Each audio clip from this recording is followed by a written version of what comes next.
রব্বি হাবলি মিনাস সালিহিন ফাবাশশারনাহু বিগুলামিন হালিম।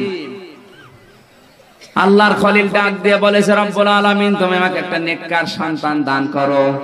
বিয়ের পরে 1 বছর 2 বছর 3 বছর না 80 বছর পর্যন্ত দোয়া করেছিলেন। 80 বছর পরে মহান আল্লাহ তার দোয়ার জবাবে সাড়া দিয়েছেন, ফাবাশশারনাহু বিগুলামিন হালিম। জোরে বলেন আল্লাহু আকবার। আল্লাহ পাক বলেন, তোমাকে শুধু সন্তানই আমি দিলাম না, এটাকে জবাব দিয়ে আমি আল্লাহ তোমাকে একটা নেককার গোলামিন হালিম দিলাম।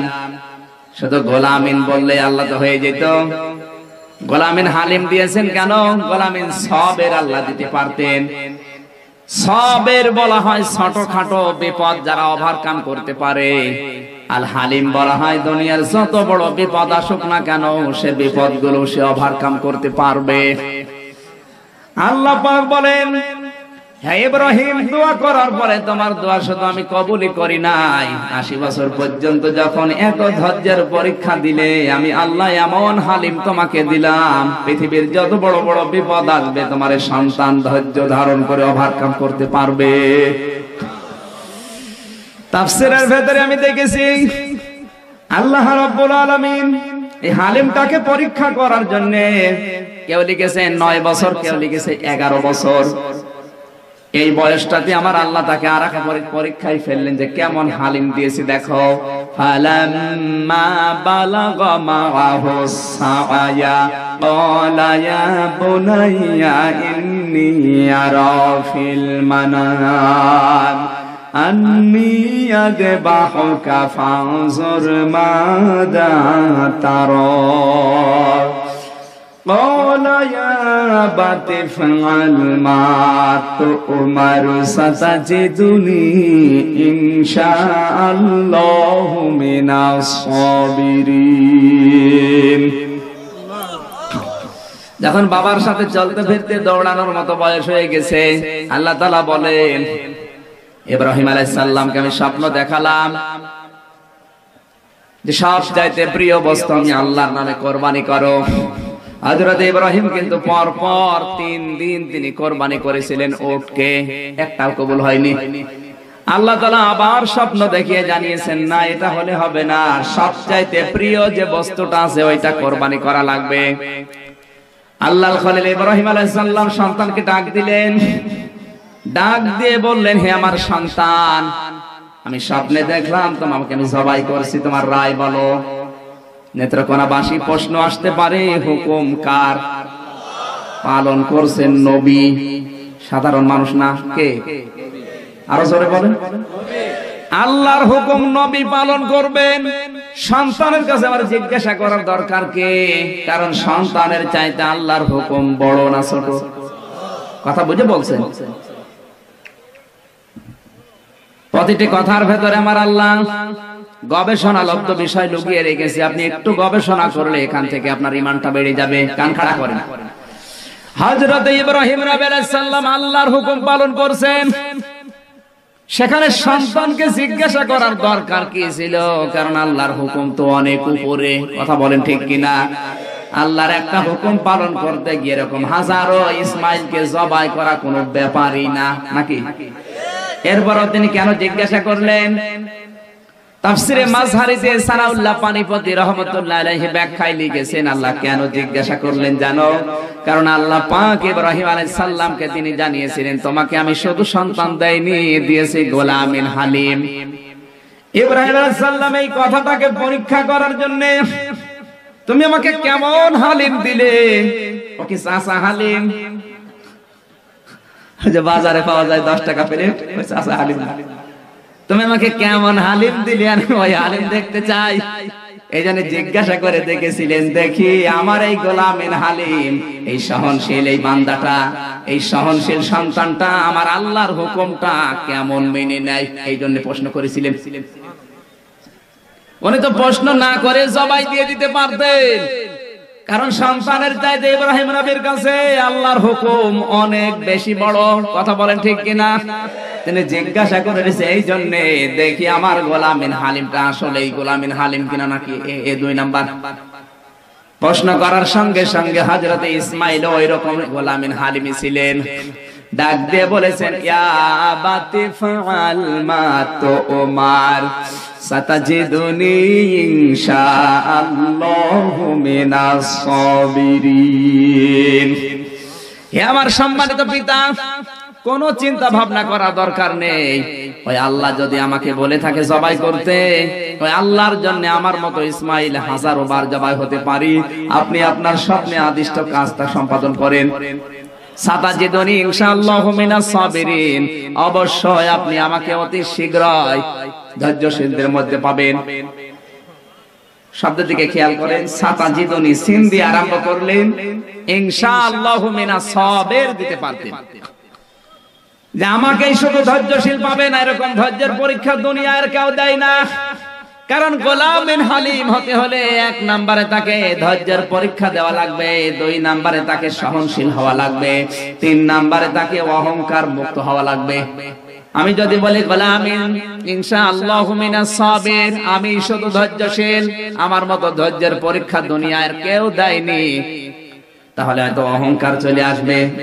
কি আর অহংকারীকে আমার আল্লাহ পছন্দ করে না।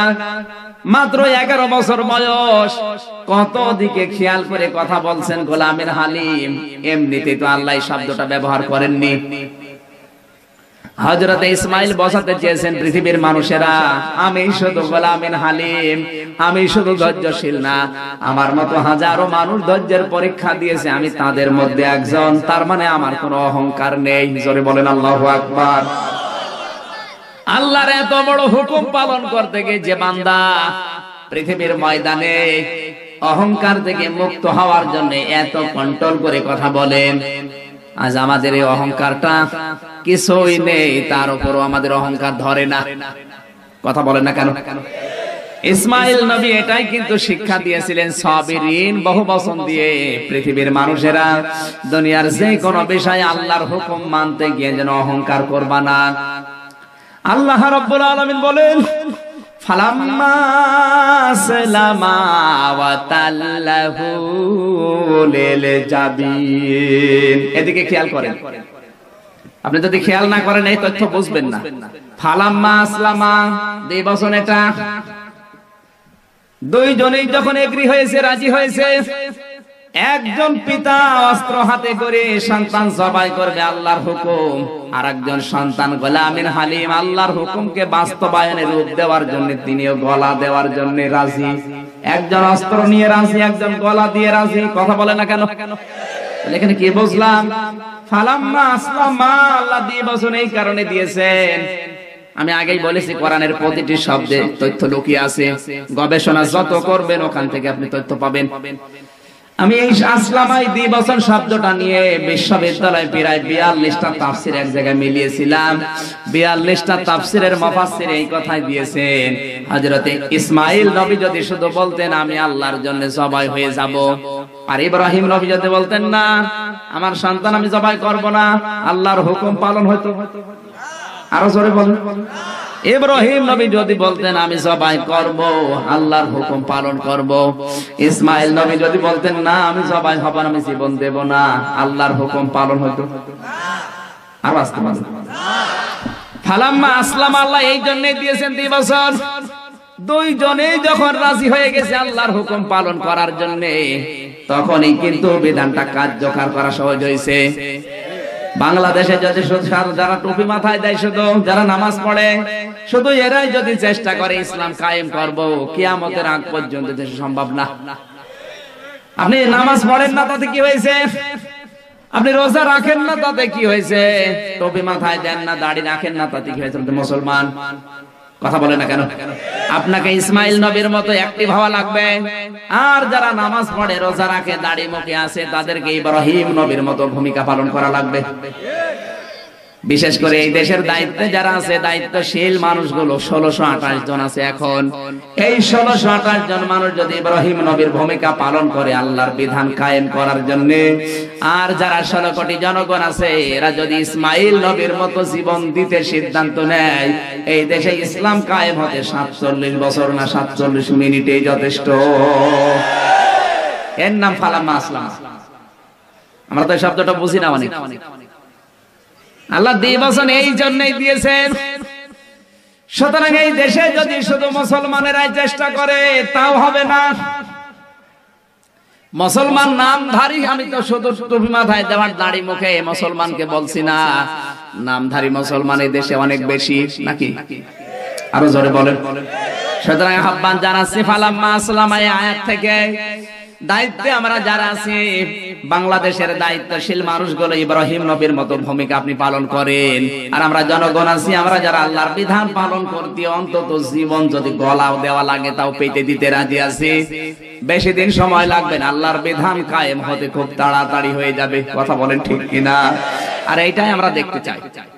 কথা বলেন না, এইটাই তো দেখতে চাই আমরা। আল্লাহ রাব্বুল আলামিন বলেন তাল্লাহুল জামিন ওয়া নাদাইনাহু ইয়া ইব্রাহিম قد صدقت الرؤيا إنا كذلك نجزي المحسنين। ইসমাইল জবাই হয়ে যাক, আমি আল্লাহ এটা চাইনি, আমি চেয়েছিলাম তাদের মনটা দেখবো, আমার বিধান পালন করতে গিয়ে কেমন অ্যাক্টিভেরা, আমি এইটা দেখতে চেয়েছিলাম। যখন দেখলাম হ্যাঁ দুইজনেরই মন আছে আমার বিধান পালন করতে, আমি আল্লাহ তখন আর দেরি করি নাই, জান্নাত থেকে দুম্বা পর্যন্ত পাঠিয়ে কোরবানি সম্পাদন করে দিয়েছি। আপনাকে জীবন দেওয়া লাগবে না, শুধু ইসমাইল নবীর মতো ঈমানটা তৈরি করেন। এই 16 কোটি মুসলমান যদি ইসমাইল নবীর মতো ঈমানটা তৈরি করে এগিয়ে আসে, আমাদের জীবন আল্লাহর দরকার নেই। দরকার আছে? আরো জোরে বলেন দরকার আছে। কোরআনে কারিমে সূরা হজের ভেতরে আল্লাহ জানিয়েছেন তোমাদের কোরবানির রক্ত, গোশত, চর্বি, চামড়া এগুলো আমি আল্লাহর কাছে পৌঁছাই না, আমি আল্লাহর কাছে পৌঁছাই তোমার মনের তাকওয়াটা।